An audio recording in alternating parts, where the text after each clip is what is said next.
자, 11월 18일 토요일자 노준엽의 날마다 성경 욥기 13장 20절부터 14장 22절까지입니다.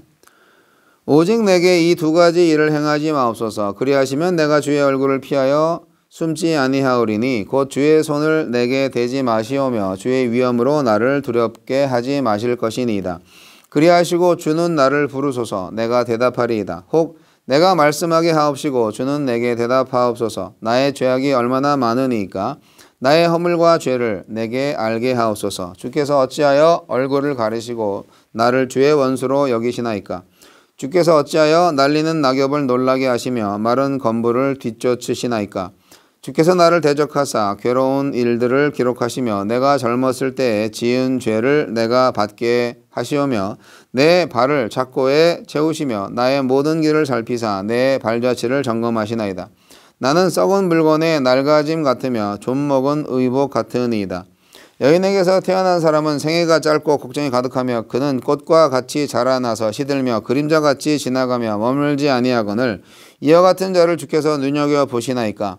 나를 주 앞으로 이끌어서 재판하시나이까. 누가 깨끗한 것을 더러운 것 가운데에서 낼 수 있으리이까. 하나도 없나이다. 그의 날을 정하셨고 그의 달수도 주께 있으므로 그의 규례를 정하여 넘어가지 못하게 하셨사온즉 그에게서 눈을 돌이켜 그가 품꾼같이 그의 날을 마칠 때까지 그를 홀로 있게 하옵소서.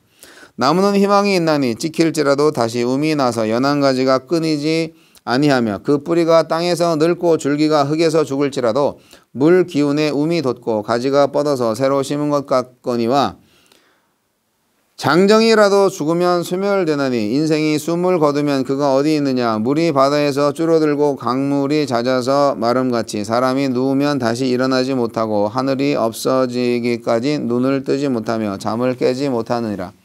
주는 나를 수월에 감추시며 주의 진노를 돌이키실 때까지 나를 숨기시고 나를 위하여 규례를 정하시고 나를 기억하옵소서. 장정이라도 죽으면 어찌 다시 살리이까. 나는 나의 모든 고난의 날 동안을 참으면서 풀려나기를 기다리겠나이다. 주께서는 나를 부르시겠고 나는 대답하겠나이다. 주께서는 주의 손으로 지으신 것을 기다리시겠나이다. 그러하온데 이제 주께서 나의 걸음을 세시오니 나의 죄를 감찰하지 아니하시나이까. 주는 내 허물을 주머니에 봉하시고 내 죄악을 싸매시나이다. 무너지는 산은 반드시 흩어지고 바위는 그 자리에서 옮겨가고 물은 돌을 닳게 하고 넘치는 물은 땅의 티끌을 씻어버리나이다. 이와 같이 주께서는 사람의 희망을 끊으시나이다. 주께서 사람을 영원히 이기셔서 떠나게 하시며 그의 얼굴빛을 변하게 하시고 쫓아보내시오니 그의 아들들이 존귀하게 되어도 그가 알지 못하며 그들이 비천하게 되어도 그가 깨닫지 못하나이다. 다만 그의 살이 아프고 그의 영혼이 애곡할 뿐이니이다. 주께서는 나를 부르시겠고. 욥은 예측할 수 없는 하느님의 일하심에 절망하면서도 부활의 소망으로 하느님 앞에 자신의 의를 신원하고 싶어합니다. 하느님은 어떤 분입니까? 네, 인간은 죽으면 소멸되어 찾아볼 수 없다는 생각이 전통적인 죽음에 대한 이해입니다. 그러나 하나님은 죽은 자를 살리시고 부르셔서 모든 눈에 눈물을 닦아주시고 다시는 애통하는 것이나 곡하는 것이나 아픈 것이 있지 않게 하실 것이며 모든 옛것을 다 사라지게 하실 것입니다. 이 소망으로 오늘의 고난과 눈물을 통과합시다. 우리에게 주시는 교훈은 무엇입니까? 욥은 고난을 당하는 이유가 죄 때문이라면 어떤 죄 때문인지 알고 싶어합니다. 하지만 하느님이 침묵하시기 때문에 욥은 탄식합니다. 얼굴을 가리고 하느님이 자신을 대적하신다고 고백합니다. 이렇듯 욥은 하느님의 주권을 인정하면서도 하느님의 주권에 온전히 항복하지 않는 모습을 보입니다. 하느님을 아는 지식이 삶으로 이해되고 납득되기 위해서는 더 많은 시간과 과정이 필요합니다. 하느님은 우리를 위해서 그러한 시간과 과정을 준비하시고 허락하십니다. 오늘의 고난과 기도 제목은 하느님을 더 깊고 풍성히 알고 누리게 하시려는 그분의 손길임을 기억합시다. 욥이 볼 때 사람은 꽃같이 시들고 그림자같이 쉬 지나가며 존재 자체가 불견합니다. 그런데 하느님은 그런 사람이 뭐라고 가만히 두질 않으시며 매사에 주목하시고 간섭하시니 욥은 이해할 수 없습니다. 보잘것없는 자기를 이렇게까지 고통스럽게 하시는 하느님이 이상합니다. 그래서 욥은 죽기 전에 잠시만이라도 쉴 수 있도록 하느님이 자기를 내버려 두시기를 바랍니다. 하지만 욥의 생각과 달리 하느님은 사람을 존귀하게 여기시기에 인생에 개입하십니다. 하느님의 백성이 그저 편안한 삶으로 만족하는 수준에 머물도록 내버려 두지도 않으실 것입니다. 부활의 소망으로 하느님을 기다리던 욥이 다시금 인생을 불행하고 비참한 것으로 비관합니다. 네, 소망과 기쁨으로 일관하기에 고난은 그렇게 쉽고 간단한 문제가 아니었던 것입니다. 그럼에도 우리는 하나님이 살아계시며 우리와 함께 하신다는 사실을 잊지 말아야 합니다. 예수님의 부활을 아는 우리와 욥과는 달리 볼 수 있습니다. 욥이라는 이름을 원래 하느님의 사랑을 받은 자라는 뜻을 가진 건데 이거를 원수를 뜻하는 히브리어 오예부와 연결해서 하느님을 대적하는 자로 이해하기도 한데요. 그러니까 회개가 필요한 욥, 교만한 욥이라는 그런 고전적인 욥에 대한 해석뿐만이 아니라 도전하고 질문하는 욥이라는 또 현대적인 해석 또한 여기에 바탕을 두고 있습니다. 하지만 다 말이 안 되는 말입니다. 네. 욥은 욥이고요. 하나님은 하나님인 거예요.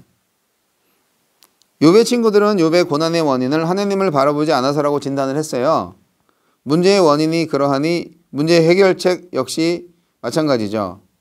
엘리바스는 뭐라고 그랬죠? 욥, 나라면 하나님을 찾을 거야. 네가 만약 하나님을 찾으면 기도하면 빌닷도 똑같이 말했고 소발도 만일 네가 마음을 바로 정해서 주를 향하여 손을 들면 해결될 거야. 그렇게 말했어요. 친구들의 진단과 처방이 무색하게 욥은 계속해서 하나님을 향해 탄식하고 탄원합니다. 세 친구들과의 논쟁을 마치면서도 욥은 하나님을 찾으면서 전능하신 하나님한테 간구를 합니다. 욥기가 굉장히 길거든요. 그래서 지금 세 친구들과의 논쟁이 첫 번째가 끝난 거예요. 욥은 하나님한테 말을 합니다. 왜 저를 적으로 생각하십니까? 이렇게. 욥은 하나님한테 두 가지를 부탁합니다. 저에게 손을 대지 말아주시고 저를 무섭게 하지 말아주세요. 네. 근데 이거는 뭐 하나님의 손으로부터 좀 떠나 있고 싶다 이런 얘기가 아니라 재앙, 제발 그만 좀 저에게 재앙을 좀 멈춰달라고 그런 얘기죠. 그만 좀 아프게 해주세요 이거죠. 예. 그리고요 제발 별거 아닌 저를 좀 내버려 두세요. 뭐 이렇게 기도하고 있는 겁니다. 그리고 그냥 편안하게 있다가 주님의 신원을 받고 싶습니다. 신원이라는 것은 억울한 것을 풀어주는 걸 말하는 거죠. 근데 결국 욥은 이렇게 고백합니다. 주님이 희망을 끊으시니 저는 절망할 수밖에 없습니다. 압도적으로 크신 하나님께서 피조물에 불과한 욥의 운명을 쥐락펴락 하시니까 꼼짝도 못한다고 그렇게 고백하는 겁니다. 태산 같던 욥의 자리에서 떠나게 하시고 은총의 자리에서 추방하셨잖아요. 거대한 홍수에 의해서 거대한 산이 와르르르르 무너진 것처럼 욥의 명성의 근거가 되던 모든 선하고 경건한 삶의 흔적이 다 사라졌어요. 희망이 끊어졌어요. 그래서 욥은 탄식밖에는 나올 수밖에 없습니다. 탄식할 때는 탄식을 해야죠.